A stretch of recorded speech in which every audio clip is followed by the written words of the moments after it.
Hello, నేను మీ CS రావు. గుంటూరు అనగానే మేధావి వర్గం గుర్తొస్తుంది. అలాంటి మేధావర్గం ఉన్నటువంటి లోక్సభ స్థానం గుంటూరు లోక్సభ స్థానం. అక్కడి నుంచి పోటీ చేసేటువంటి వాళ్ళ స్థాయి కూడా అదే లెవెల్లో ఉంటుందని చెప్పి ఎక్స్పెక్ట్ చేస్తూ ఉంటారు. ఇప్పుడు తెలుగుదేశం పార్టీ అలాగే వైఎస్ఆర్ కాంగ్రెస్ పార్టీ అభ్యర్థులను ప్రకటించింది. తెలుగుదేశం పార్టీ నుంచి తమ్మసాని చంద్రశేఖర్, అలాగే వైఎస్ఆర్ కాంగ్రెస్ పార్టీ నుంచి కిలారి రోసయ్య. సో వీళ్ళిద్దరి యొక్క ప్రొఫైల్ చూద్దాం, అలాగే వీళ్ళిద్దరిలో గెలిచేటువంటి అవకాశం ఎవరికి ఉంది అనే దాని మీద మనం విశ్లేషణ చేసుకునేటువంటి ప్రయత్నం చేద్దాం. సో ఫస్ట్ తెలుగుదేశం పార్టీ నుంచి తమ్మసాని చంద్రశేఖర్, ఈయన గుంటూరు లోక్సభ అభ్యర్థిగా తెలుగుదేశం పార్టీ ప్రకటించింది. ఆయన ప్రొఫైల్ చూస్తే తెనాలి మండలం బుర్రిపాలెం ఆయన స్వస్థలం. ఆయన ఉస్మానియా యూనివర్సిటీ నుంచి ఎంబీబీఎస్ పూర్తి చేశారు. సో ఉస్మానియా యూనివర్సిటీ నుంచి ఎంబీబీఎస్ చేశారంటే ఆయన ఎంత బ్రిలియంట్, ఎంత టాలెంట్, ఎంత ఆయన సామర్థ్యం ఉంది, చదువుల్లో ఎంత పట్టు ఉంది అనే దానికి మనం ఉదాహరణగా కూడా చెప్పుకోవచ్చు. ఇక అమెరికాలో మెడిసిన్లో పీజీ చేశారు, డాక్టర్గా అక్కడే ప్రాక్టీస్ చేశారు. సో అమెరికాలో మెడిసిన్ చేయటం, అలాగే అమెరికాలో పీజీ చేయటం అనేది అందరికీ సాధ్యం కాదు.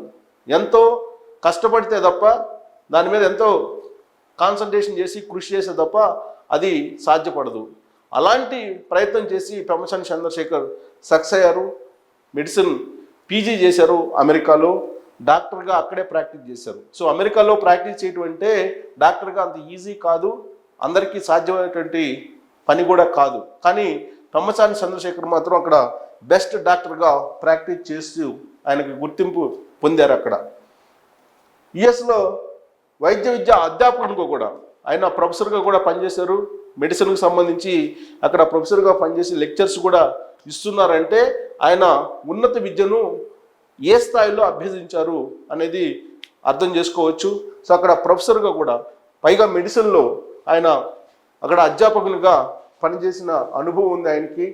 ఆయన విద్యావేత్త, అలాగే విద్యలో అత్యున్నతమైనటువంటి స్థానాలని పొందారు తమ్మసాని చంద్రశేఖర్.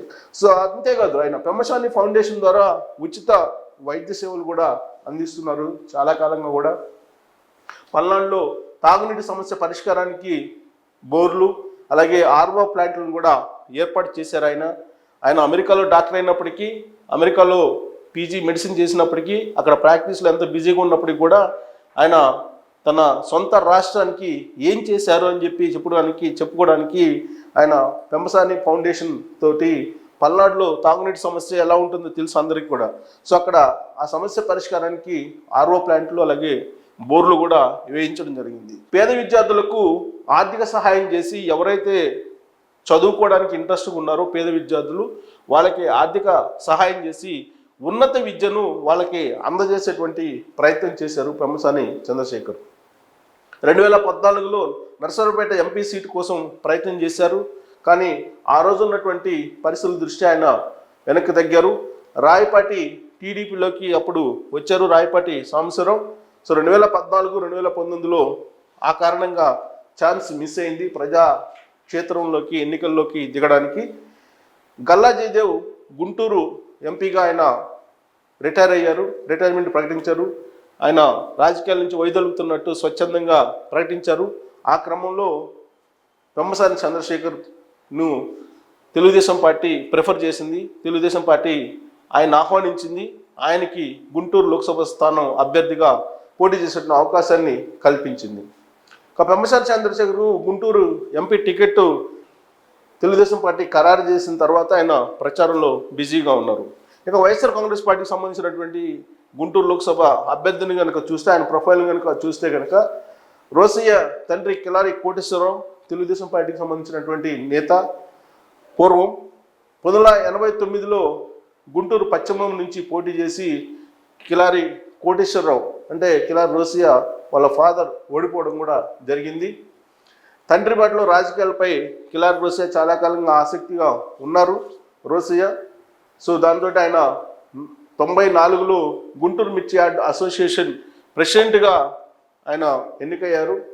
రాజకీయ ప్రొఫైల్ చూస్తే 2009లో ప్రజారాజ్యం ద్వారా ప్రత్యక్ష రాజకీయాల్లోకి ఎంట్రీ ఇచ్చారు కిలారి రోసయ్య. అలాగే పీఆర్పీ టికెట్పై తెనాలి నుంచి పోటీ చేసి ఓడిపోయారు ఆయన పీఆర్పీ నుంచి. పిఆర్పి నుంచి కాంగ్రెస్, అక్కడి నుంచి వైసీపీలోకి మారారు ఆయన. అంటే పిఆర్పి అక్కడ నుంచి కాంగ్రెస్, అంటే 2 పార్టీలకు మారిపోయారు. సో వెంటనే మారిపోయారు ఆయన. పార్టీలు కూడా జంప్ అయ్యారు. 2019లో ఆయన వైఎస్ఆర్ కాంగ్రెస్ పార్టీ నుంచి ఎమ్మెల్యేగా ఎన్నికయ్యి ఇప్పుడు ఎమ్మెల్యేగా ఉన్నారు పొన్నూరులో. సో అక్కడ కానీ గ్రాఫ్ బాగలేదు, ఆయన పోటీ చేసినా కానీ ఓడిపోయే అవకాశం ఉందని చెప్పి జగన్మోహన్ రెడ్డి కిలారి రోషయ్యను గుంటూరు లోక్సభ అభ్యర్థిగా ప్రకటించడం జరిగింది. 2024 అంటే ఈ ఎన్నికల్లో గుంటూరు లోక్సభ అభ్యర్థిగా కిలారి రోషయ్య పోటీ చేయబోతున్నారు. సో ఉమ్మారెడ్డి రమణ తిరస్కరించడంతో వాస్తవంగా లావు శ్రీకృష్ణదేవరాయలకి ఇవ్వాలనుకున్నారు. నర్సరావుపేట ఎంపీగా ఉన్న ఆయన్ని గుంటూరులోకి మార్చాలనుకున్నారు వైఎస్ఆర్ కాంగ్రెస్ పార్టీ. బట్ ఆయన నిరాకరించారు. తెలుగుదేశం పార్టీలోకి వెళ్ళి నర్సరావుపేట ఎంపీగా కంటెస్ట్ చేస్తున్నారు లావు శ్రీకృష్ణదేవరాయలు. ఉమ్మారెడ్డి రమణను లోక్సభ స్థానానికి ప్రకటించారు, ఆయన తిరస్కరించారు. దాంతో పొన్నూరు నుంచి కిలారి రోషయ్యని తీసుకొచ్చి ఆయన్ని నిలబెట్టడం జరిగింది వైఎస్ఆర్ కాంగ్రెస్ పార్టీ. సో వీళ్ళిద్దరిలో పెమ్మసాని చంద్రశేఖర్ అలాగే కిలారి రోషయ్య, వీళ్ళలో గెలిచేది ఎవరు అనే దాని మీద ఆసక్తికరమైనటువంటి చర్చ జరుగుతుంది. వాళ్ళ ప్రొఫైల్ పరంగా చూస్తే పెమ్మసాని చంద్రశేఖర్ ఎంతో ఉన్నతంగా కనిపిస్తూ ఉన్నారు. ప్రత్యక్ష రాజకీయాల్లోకి ఆయన కొత్తగా రావడం జరిగింది. ఆయన మీద ఎలాంటి మచ్చ కూడా కనిపించట్లేదు పెమ్మసాని చంద్రశేఖర్ మీద. బట్ కిలారి రోషయ్యకి సంబంధించి ప్రొఫైల్ చూస్తే ఇప్పటివరకు పిఆర్పి, కాంగ్రెస్, మళ్ళీ వైఎస్ఆర్ కాంగ్రెస్ పార్టీ ఇన్ని పార్టీలు మారారు రోషయ్య. పైగా ఆయన గ్రాఫ్ బాగలేదు పొన్నూరులో అని చెప్పి గుంటూరుకి తీసుకుని వచ్చారు.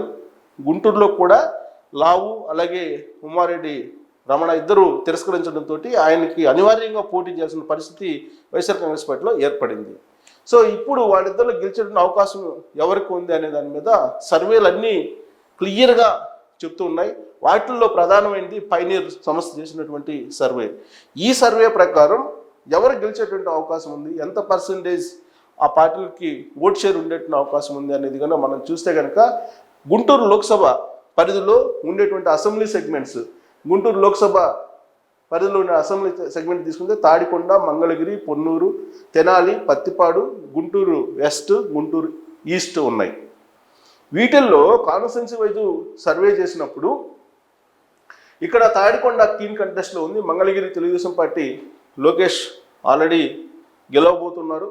లోకేష్ అక్కడి నుంచి తెలుగుదేశం పార్టీ అభ్యర్థి. పొన్నూరు ధూళిపల్లి నరేంద్ర సీనియర్ పొలిటీషియన్, ఆయన గెలవబోతున్నారు. తెనాలి నుంచి ఇప్పుడు తెనాలి జనసేనకి వెళ్ళిపోయింది నాదెండ్ల మనోహర్, ఆయన కూడా గెలవబోతున్నట్టు. పత్తిపాడు నుంచి తెలుగుదేశం పార్టీ గెలవబోతుంది ఈసారి. గుంటూరు వెస్ట్ నుంచి తెలుగుదేశం పార్టీ గెలిచేటువంటి అవకాశం ఉంది. గుంటూరు ఈస్ట్ కీన్ కంటెస్ట్లో ఉంది. సో 2 కీన్ కంటెస్ట్లు ఉన్నాయి, మిగతా అన్ని కూడా తెలుగుదేశం పార్టీ గెలిచేటువంటి అవకాశం ఉందని చెప్పి సర్వే చెప్తుంది. ఓట్ షేర్ చూస్తే తెలుగుదేశం పార్టీ జనసేన కూటమికి, బీజేపీ కూటమికి 54% ఉంది. వైఎస్ఆర్ కాంగ్రెస్ పార్టీకి కేవలం 41 మాత్రమే కనిపిస్తూ ఉంది.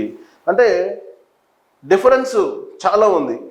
ఆల్మోస్ట్ 8%, 7% ఎక్కువగా ఉంది తెలుగుదేశం పార్టీ జనసేన బీజేపీ కూటమికి. అంటే 100కి 100% తెలుగుదేశం పార్టీ గెలిచేటువంటి అవకాశం ఉందనేది ఈ సర్వే తేల్చినటువంటి అంశం. అనేక సర్వేలు కూడా అదే చెప్తున్నాయి.